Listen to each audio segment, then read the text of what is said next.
E aí, pessoal, Paulo Soares, da DPComp e do Nota Já aqui, e hoje a gente vai dar continuidade à nossa série sobre horas extras e a gente vai falar sobre um assunto bem importante que é quais horas são contadas. Então, vamos lá para o nosso slide. Então, vamos lá. Horas extras protege a sua empresa, né? Para falar de hora extra, é importante saber quais horas devem ser contadas. Exemplo, 8 horas. Então, para que eu possa ter controle das horas extras, eu preciso saber quais horas não são extras. E para saber quais horas não são extras, eu preciso saber quais horas a lei diz que devem ser contadas como horas trabalhadas. E isso está no texto do artigo 4º da CLT, tá? Então, vamos lá. Considera-se como serviço efetivo o período em que o empregado esteja à disposição do empregador, aguardando ou executando ordens, salvo disposição especial expressamente consignada. Pessoal, antes da gente continuar, eu quero pedir para que vocês curtam esse vídeo, se inscrevam aqui no canal do YouTube da DPComp e se inscrevam no nosso Instagram também, que tem o mesmo nome, DPComp, porque a gente coloca praticamente todos os dias novo vídeo no ar e é para você não perder nada, tá bom? Então, aqui ele está dizendo, considera-se como serviço efetivo o período em que o empregado esteja à disposição do empregador. O que ele quis dizer com estar à disposição? Significa que ele não precisa estar efetivamente trabalhando, mas se ele estiver pronto e apto para trabalhar, à disposição do empregador, esse tempo conta como tempo de trabalho, mesmo que ele não esteja trabalhando. Depois da vírgula aqui, ele é bem claro, aguardando ou executando ordens. Então, o que pode acontecer é que a pessoa chega e já tem o trabalho à disposição para que ele execute o trabalho. Às vezes a pessoa pode chegar na empresa e ainda não está em condições de fazer o trabalho dela, não por alguma coisa que dependa do trabalhador, do empregado. O empregado está lá, está disposto, mas ele ainda não recebeu ordens. O exemplo mais fácil que existe disso é o atendente de loja.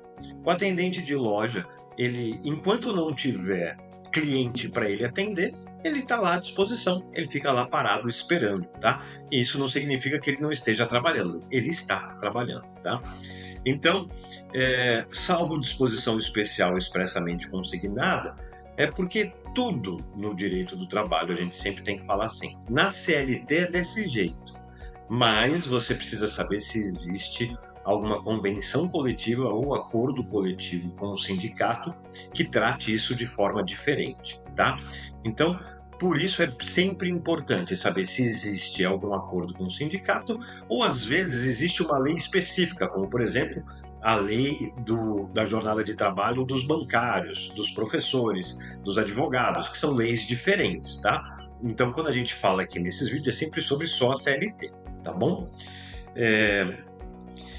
Então, o que não deve ser computado na jornada de trabalho a partir da reforma trabalhista de 2017? Por que eu digo isso? Eu só vou falar de coisa nova aqui, mas vai ter muita gente que vai falar assim, poxa, eu pensava que era ao contrário, porque a reforma trabalhista que foi feita em 2017 mudou um monte de regra da relação trabalhista entre empregado e empresa empregadora, e que eram coisas muito tradicionais, tá? Então a gente vai ver isso nas próximas aulas. Só será computado na jornada de trabalho o tempo que o empregado estiver à disposição do empregador. Então é como eu disse para você, se o empregado está lá e está pronto para trabalhar, está contando como hora de trabalho, basta que ele esteja à disposição do empregador. Mas ele precisa estar prontíssimo para trabalhar, não pode ser quase pronto. A gente vai ver isso com calma, tá bom? Não se considera à disposição do empregador o tempo que o empregado leva para sair da sua casa até a efetiva ocupação do posto de trabalho, assim como o tempo que ele leva para voltar à sua residência, horas in itinere. Essa é uma das principais mudanças da reforma trabalhista, tá? Antes isso tinha uma série de discussões, e como eu falei, a gente não vai falar de coisa velha, mas de 2017 em diante, o que a gente tem é que a regra geral, CLT, regra geral, é que não se conta como hora trabalhada o tempo que o empregado demora para chegar até o efetivo posto de trabalho, tá? Então, isso não é nem chegar até a empresa, é até chegar ao efetivo posto do trabalho. Às vezes você tem uma empresa muito grande que do portão da empresa até chegar no seu posto de trabalho é 10 minutos. Isso não conta como trabalho, tá? Só conta como trabalho a hora que ele chegar dentro do trabalho dele no lugar onde ele tem que trabalhar, tá?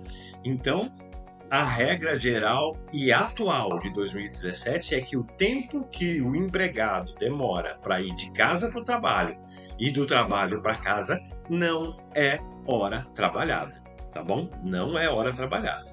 Essa regra vale, inclusive, no caso do transporte ser fornecido pelo empregador, porque isso antigamente era quase que certeza. Se o transporte era fornecido pelo empregador, o momento em que o funcionário estava dentro do transporte era considerado hora trabalhada. Isso não existe mais, tá bom? Então, por conta do tempo, eu vou ficar por aqui. Na próxima aula, a gente vai continuar a falar das horas que não devem ser contadas como horas de trabalho. Então, se elas não podem ser consideradas contadas como hora de trabalho, é óbvio que elas também não podem ser consideradas como horas extras, tá bom? Então, se você ficou com alguma dúvida, se de tudo que eu falei aqui alguma coisa te interessou mais, é só fazer um comentário que eu te respondo o comentário e eventualmente eu grave um vídeo especificamente para sua pergunta ou para o seu comentário. E não se esqueçam, DPComp, especialista em sistemas desde 1981.